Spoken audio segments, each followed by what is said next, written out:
Hey everyone, and welcome. So, have you ever said something in English that you just knew was grammatically perfect, but it still sounded a little off? Yeah, you're definitely not alone. Today, we're going to get into the secret key that takes your English from just being correct to sounding completely natural. It's this weird little thing, right? The difference between saying do a picture and take a picture, or a fast shower versus a quick shower. I mean, grammatically, both options work, but only one of them sounds, well, right. It's a super subtle but absolutely huge difference, and honestly, it's one of the most frustrating hurdles when you're learning English. So, what is this missing piece of the puzzle? Well, that missing piece actually is a name. And it's the thing that builds a bridge between just knowing a bunch of words and actually using them fluently. We're talking about collocations. So, what in the world is a collocation? To put it simply, it's a word partnership. You can think of them as words that are best friends. They just naturally hang out together. Native speakers use these all the time without even realizing it, and it's the real reason we take a picture instead of do one. And this right here is why it all matters so much. If you get these word combinations wrong, your English just won't have that natural sound. It's not really about being understood. People will probably get what you mean. It's about speaking with the real rhythm and the actual flow of the language.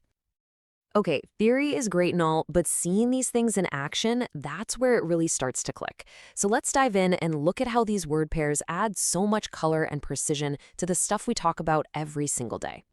Let's start with family. You know, our relationships can be pretty complex, and simple words like good or bad just don't always cut it.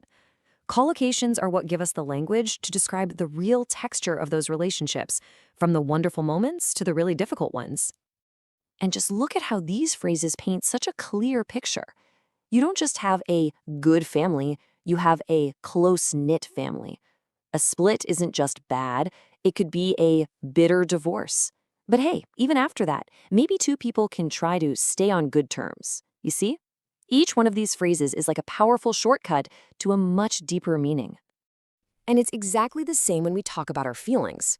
I mean, saying you're happy or sad is totally fine, but English is packed with so many amazing collocations that let you express that whole roller coaster of emotions with incredible specificity. Just think about the power behind these phrases. You're not just very worried about a friend.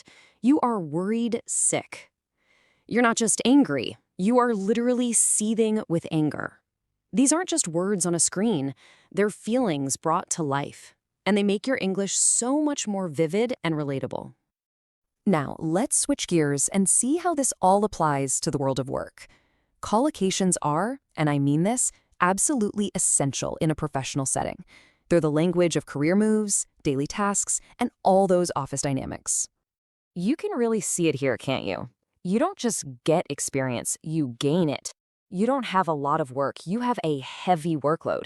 From trying to get a promotion all the way to finally deciding to quit your job, these specific phrases are the real building blocks of how we talk about our careers. Okay, so we've seen what they are, we've seen why they matter. So the big question now is, how do I actually learn them? Well, the good news is, it's not about memorizing an entire dictionary. It's really just about building a few new simple habits. Learning collocations is an active game.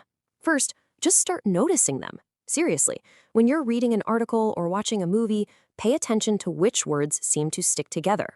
Second, make them personal. Instead of just writing down heavy workload, write a sentence like, wow, I have a really heavy workload this week.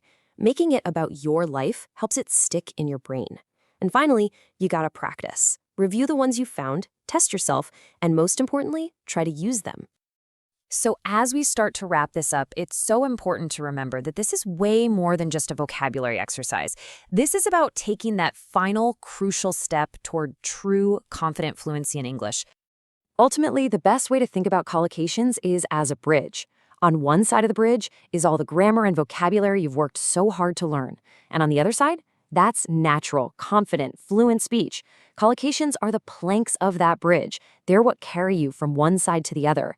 They are what will make your English truly come alive.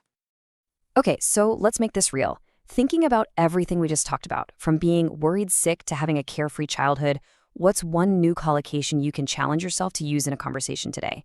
Just start with one. That's all it takes. You're already on your way.